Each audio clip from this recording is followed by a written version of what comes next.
This bear was about to be put down. Now he sleeps on the couch. The wilderness of Colorado was harsh and silent under early winter's grip.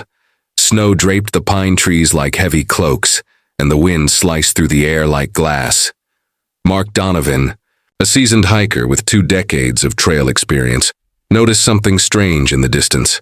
A shape, too large for a fox, but too small for an adult bear, curled tightly beneath a rocky ledge. Mark approached slowly, each step crunching. From the snow, as he drew closer, the figure took shape. A young black bear cub, gaunt and shaking, its hind leg twisted awkwardly, raw and swollen. Scars encircled its neck and torso, angry red lines that told a grim story. It wasn't just wounded, it had been chained. The bear didn't move, didn't lift its head. Its eyes were empty, dull. Mark felt his chest tighten. "Hey there, little guy," he whispered, watching his breath cloud in the icy air. The cub flinched but didn't run. A frayed rope still hung from its neck. Proof this wasn't a wild accident. This was abandonment. Mark had encountered bears in the wild before, but never one like this. He pulled out his satellite phone and called the local wildlife office. Within 2 hours, a team arrived. Wildlife officer Sarah surveyed the scene, her face hardening. Someone chained this little one up, no wonder he's barely hanging on. Dr. James Reeves, the team's veterinarian, sedated the cub gently and examined him. Male, around 10 months old, malnourished, severely.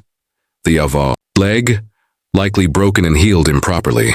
Scars from restraints told the rest of the story. No chip, no ID. Clearly an illegally kept pet. Someone probably bought him, then dumped him when he got too big. "You think they just left him out here to die?" Mark asked. Sarah nodded grimly. "Happens more than you'd think. He's lucky you found him. Another week and he wouldn't have survived." Mark asked where the cub would be taken. "Pine Ridge Wildlife Rescue," Dr. Reeves replied. "They've got the best shot at helping him." The next morning, Dr. Margaret Willis stood over the cub at Pine Ridge. With 15 years of experience, she'd seen many abused animals, but this one hit hard. "His body temp's still low," she said. "Javier, warming pads, IV fluids, full blood panel, x-rays, and antibiotics."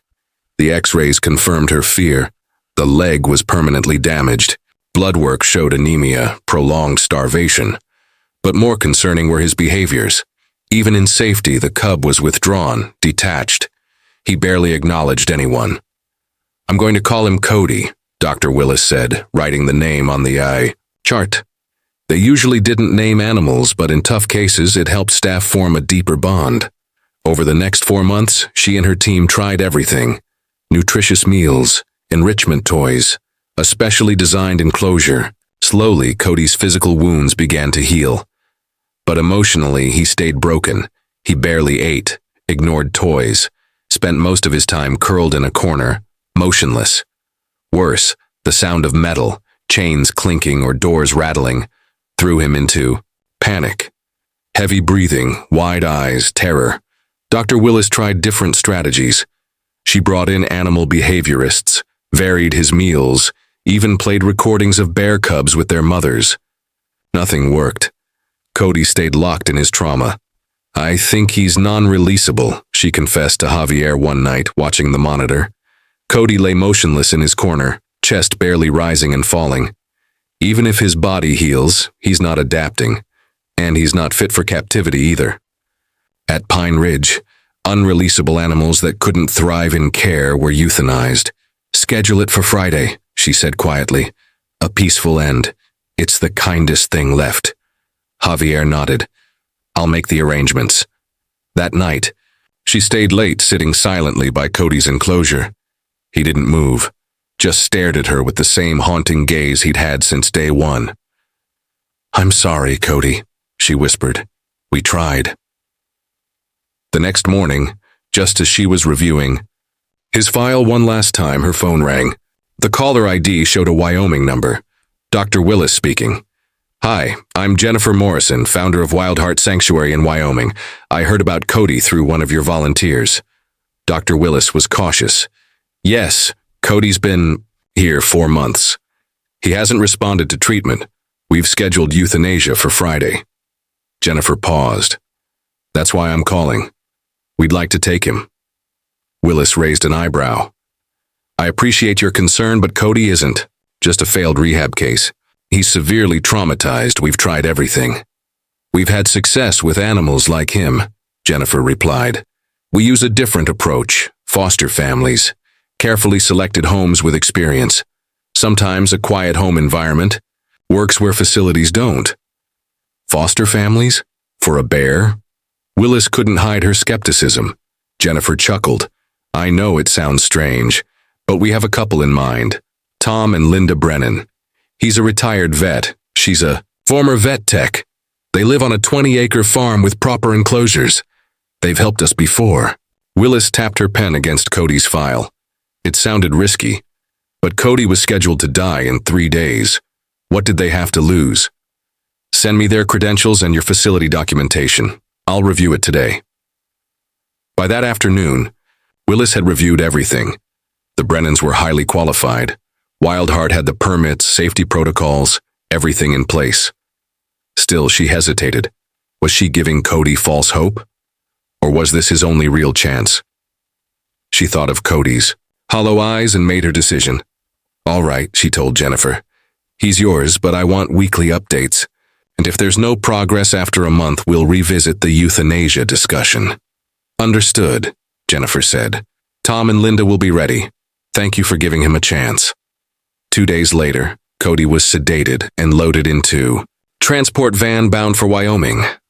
Dr. Willis watched as the van pulled away from Pine Ridge, her heart torn between hope and resignation. She had done all she could. Now it was up to Tom and Linda Brennan. The 6-hour journey to Wyoming was quiet. Cody slept under sedation, watched carefully by a vet tech. When the van finally pulled into the Brennan farm, the sun was just beginning. To rise, the late afternoon sun dipped low, casting long shadows across the snow-covered land. Tom and Linda Brennan stood patiently by the gate, their breaths rising in the cold air. Tom, though 70, stood tall and steady, his weathered face framed by a neatly trimmed white beard. Linda, a few years younger, had soft laugh lines around her eyes and silver-streaked hair tied back in a neat braid. Between them stood a border collie with patchy black and white fur, her eyes fixed on the approaching van. That's Rosie, Linda told the transport team as they carefully lifted Cody's cage. She's a rescue too. Came to us terrified of everything after what her last owner did to her. Tom crouched beside the cage, peering in. The bear cub inside had begun to stir, groggy from sedation, blinking slowly in confusion. Oh, Tom, Linda murmured, kneeling beside her husband. He looked so lost. Even in that hazy state, Cody pressed himself into the back of the crate, trembling slightly. His ribs showed beneath dull, matted fur, and one injured hind leg was tucked beneath his small frame. We've got a special enclosure set up for him, Tom explained. Heated shelter, a little pond, some climbing logs, secure fencing. Let's get him settled while he's still calm. With help from the team, Tom moved Cody's cage into the enclosure. It was spacious and natural-looking, bordered by trees on one side and the farmhouse visible on the other. They carefully positioned the crate inside, opened the door, and stepped back. He'll come out when he's ready, Tom said as he locked the gate. Best we leave him be for the rest of today. Though the door was open, Cody didn't budge. Tom left food and water nearby, but the cub didn't touch either. As night fell, Linda stood at the kitchen window, worry etched across her face. He hasn't moved, she said quietly as Tom joined her. Not even for a drink. Tom wrapped an arm around her. Give him time, Lynn. He's been through a lot. This place is just one more strange place to him right now. She nodded, but her eyes stayed fixed on the faint shape of the cage outside. I just hope we're not too late. That night, as snowflakes began to fall, Linda couldn't sleep. She kept thinking of the little bear, alone in the cold. Around midnight, she got up, bundled into her warmest coat, and stepped out to the porch. Moonlight reflected off the snow, faintly illuminating the enclosure. Cody had finally left the transport crate, but only to huddle near the far side of the fence, as far from the house as possible. Snow dusted his dark fur. Linda sat on the porch steps, keeping her distance. "Hello, Cody," she said gently. "I'm Linda. You're safe. Here." He didn't respond, didn't even look her way. She didn't expect him to. She just sat, letting him know someone was there. After about an hour, chilled to the bone, she went back inside. The next day, Tom built a small wooden shelter near the enclosure, just enough room to sit, observe, and not intrude. Linda brought her knitting, sitting quietly as she worked and watched. Cody remained distant. He only ate when no one was near and froze at any sound or movement. Tom and Linda settled into a routine, taking turns in the shelter, speaking softly to Cody, even if he never reacted. They soon learned that metallic noises terrified him. The jingle of keys or clink of chains sent him into a panic, trembling, and pressing himself to the ground. "Someone chained him," Tom said darkly after one such episode. "Probably beat him. No wonder he's this scared." On the 7th evening, with light rain falling, Linda sat in the shelter knitting, the soft rhythm of her needles soothing. Without thinking, she began to hum an old lullaby, one she used to sing to their son Michael, before he passed from leukemia 15 years ago. She didn't realize she was humming until she noticed Cody's ears twitching. His head lifted slightly. He was listening. Linda's heart quickened. It was the first sign that he'd noticed them at all. That night, she told Tom what happened. Her eyes shone with cautious hope. "Music," Tom said thoughtfully. "Maybe it reminds him of something before." The next morning, Tom brought out his old guitar and played softly while Linda hummed. Cody's ears twitched again, a tiny crack in the wall around him. They began adding music to their daily routine. Linda knitted and hummed. Tom sometimes played gentle tunes. Slowly, Cody began to change. He would lift his head when they arrived. His ears perked at Linda's humming. One afternoon, he even approached the food bowl while Linda was nearby, though he quickly retreated when she moved. 18 days after Cody arrived, Linda sat alone in the shelter during a drizzle, humming as she worked. She was so focused, she didn't notice Cody had moved. When she finally looked up, her breath caught. The bear cub stood just a few feet away, watching her. His gaze was intense, not fearful. Curious. She froze. Cody stepped forward, hesitant but determined. When he reached her, he paused, sniffed the air and, very slowly, lowered his head into her lap. Tears rolled silently down Linda's cheeks, mingling with the light rain. She stayed completely still, not wanting to ruin the moment. Cody remained like that for a minute before retreating again. That night, Linda told Tom through choked emotion, "He chose to come to me. He wanted contact." Tom squeezed her hand. "That's huge, Lynn. That's everything." From then, Cody's trust grew. He came closer each day, lingered longer. They learned he preferred salmon to honey and would eat more when Linda hummed nearby. He also developed an endearing habit, curling up with a pillow Tom had left in his shelter, pressing his face into it as he slept. In the mornings, he made a low, rumbly sound when he saw them through the window. Tom jokingly called it Cody's good morning grumble. Cody explored more, climbing logs, dipping paws in the pond. One crisp morning, Linda spotted a coyote near the fence. Rosie, sunbathing nearby, hadn't noticed. Before Linda could react, Cody rose and positioned himself between the coyote and Rosie. The coyote paused, then trotted away. Rosie, who'd always been cautious around Cody, seemed to understand. After that, she often rested near his enclosure, lying just beyond the fence. His quiet protection had reached her. Day by day, Cody's transformation continued. He watched, curiously as Tom worked or tracked Linda's movements while she hung laundry. The haunted look in his eyes slowly faded, replaced with a cautious awareness, a connection.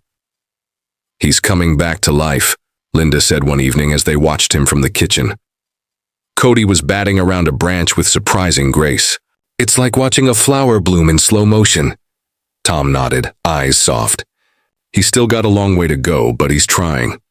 They sent updates to Dr. Willis and Jennifer Morrison, sharing videos and progress notes. Dr. Willis was cautiously optimistic. "He's doing better, no doubt," she said on a call. "But with this level of attachment to humans, he's unlikely to survive if released into the wild." "We understand," Tom replied. "But he's living now, not just existing." Winter deepened, snow blanketing the farm. Though his shelter was heated, Cody often chose to sleep under the stars. His coat thickened, his limp persisted, but his strength returned, and most importantly, his spirit did too. With his leg finally healed, Cody moved with growing ease and confidence. Then came the night that changed everything. It was early December, and a brutal storm rolled over the region. Wind screamed around the farmhouse, flinging snow against the windows in thick, icy blasts. Tom grew uneasy about the heater in Cody's enclosure, and despite the storm, decided to check it. "I'll be quick," he told Linda, bundling into his heavy coat and boots. "Just want to make sure he's warm enough." Linda watched from the window as Tom trudged through the swirling white, barely visible as he approached Cody's gate. She saw him wrestle with the latch, open it, and step inside. Then he vanished from view. Time passed. He didn't reappear. Dread twisted in her gut. She was just pulling on her coat when a sound stopped her. A scraping at the back door followed by a low, urgent grumble. She flung the door open. There on the porch stood Cody. Snow clung to his dark coat and his eyes were wide with what Linda instantly recognized: panic. The enclosure gate must not have latched properly, letting him escape. For a moment, Linda was frozen. A 200-pound bear stood before her, free, unrestrained. But then realization struck. "Tom!" she called out into the storm. No answer. Cody turned, trotted a few paces into the yard, then stopped. He looked back, grumbling again. It was unmistakable. "Follow me." Heart pounding, Linda grabbed a flashlight and plunged into the blizzard behind him. Cody led her directly to Tom, who lay crumpled in the snow near the enclosure. He had slipped on ice and landed badly, his leg twisted at a painful angle beneath him. He was unconscious, his skin pale and cold in the flashlight beam. "Tom!" Linda dropped to her knees, checking his pulse. It was there, but faint. He'd been in the snow too long. Cody stood close, watching, uneasy. Then, as if sensing the urgency, the bear stepped closer and laid down beside Tom, pressing his body against the man's cold side. Linda understood instantly. He was using his body heat to keep Tom alive, just like a mother bear warming her cubs. She joined them, pressing close on Tom's other side while dialing 911. When paramedics arrived 20 minutes later, they froze at the sight. An unconscious man, flanked by a woman and a bear lying protectively beside him. "It's okay," Linda reassured them as Cody rose reluctantly and stepped away. "He's helping." Tom was rushed to the hospital with a broken leg and severe hypothermia. Doctors later said, 15 more minutes, and he might not have made it. While Tom recovered, Linda returned home to find Cody back inside his enclosure, the gate now securely latched. When he saw her, he stood on his hind legs and pressed his paws to the fence, grumbling softly. Linda stepped forward, tears in her eyes. "You saved him," she whispered, reaching through to touch his fur. "You're not the rescued anymore, you're the protector now." When Tom came home a week later, leg in a cast and moving with crutches, Cody's reaction was remarkable. He paced along the fence, visibly anxious, then sat and released a low rumble as soon as Tom came into view. "He was worried about you," Linda said, helping Tom to a chair near the enclosure. Tom reached out. Cody approached and sniffed his fingers, then pressed his nose gently against them. "Thank you, buddy," Tom said, his voice choked. "I owe you one." As Tom began physical therapy, Cody watched him with quiet attentiveness. Sometimes the bear even mimicked Tom's movements, which Linda jokingly called bear therapy. When Tom switched from crutches to a cane, Cody grumbled approvingly. And when Tom took his first steps unassisted, Cody stood on his hind legs like he was cheering. It became clear that Cody could never return to the wild. He was too bonded. To humans. They're humans. But keeping him means we need a permanent residency license, Tom told Linda one evening as they watched Cody bat a rubber ball around the enclosure. "It won't be easy, but we can make a case." Linda nodded. "After what he did for you, how could they say no?" They contacted Jennifer Morrison at Wild Art Sanctuary, who helped them file the complex paperwork. Veterinary records, a detailed care plan, and the story of how Cody saved Tom's life. 3 months later, the license was approved. Cody was now allowed to live on the Brennan farm permanently. They immediately began enlarging his enclosure, nearly an acre with natural features, trees, rocks, even a covered walkway to a section near the house. Cody thrived. His coat grew thick and glossy. He developed a playful streak, splashing in his pond and rolling through clover. He especially loved maple leaves, choosing the prettiest ones Linda brought him. Rosie, the timid border collie, formed an unlikely bond with Cody. The anxious dog and the calm bear often napped on opposite sides of the fence, mirroring each other in the sunshine. That summer, Tom and Linda adopted another dog, Baxter, an elderly golden retriever whose owner had passed away. Baxter, gentle and slow, took to Cody at once. He'd often sleep pressed against the fence while Cody reached a paw through to rest gently on his fur, a gesture that always made Linda tear up. Life settled into a comforting rhythm. Mornings, Cody greeted them with his familiar grumble, accepting apples from their hands. Days were spent playing, watching, or resting. Evenings brought the ritual Linda lovingly called goodnight rounds. He'd touch noses with Rosie, rest his face against Baxter's, then amble over for ear scratches from Tom and Linda. Then he'd retreat to his spot beneath the spruce tree. Curled around the pillow, he still hugged like a cub, releasing soft, windy-sounding grunts. "He's talking to the trees," Linda would say. "Maybe he is," Tom would reply, squeezing her hand. One early autumn afternoon, nearly 2 years after Cody arrived, they received a call from Dr. Margaret Willis. She was passing through and asked to visit. When she arrived, she barely recognized the bear she'd once thought was beyond saving. Cody was standing tall, healthy, and alert, using a branch to reach a blackberry just outside the fence. His coat gleamed in the September sun. "Is that really Cody?" she whispered. As if hearing his name, Cody turned, calm curiosity in his. "To me, that's our boy," Tom said proudly.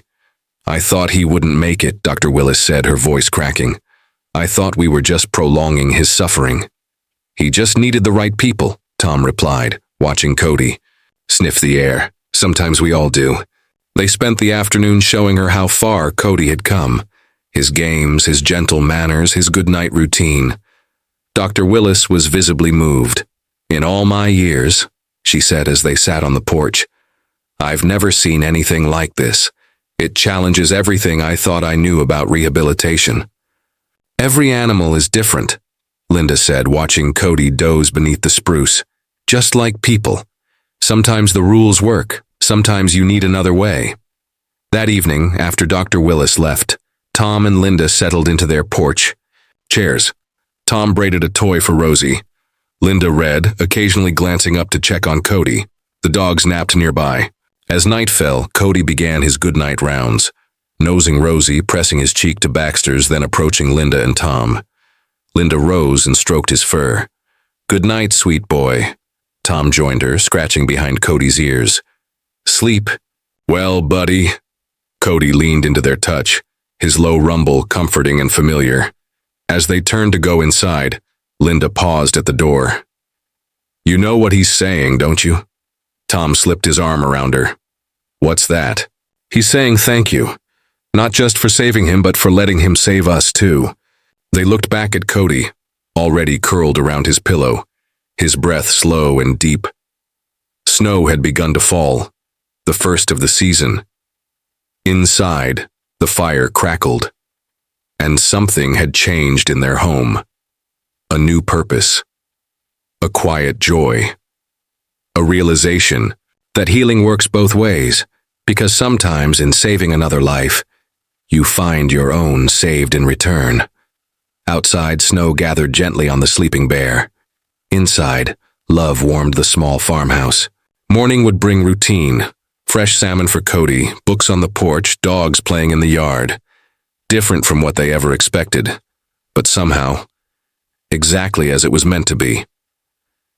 In that remote Wyoming corner, bear and humans and dogs rested. Together, tethered not by blood, but by love, by trust, by gratitude. And beneath that vast, ancient sky, a family chosen by the heart slept in peace.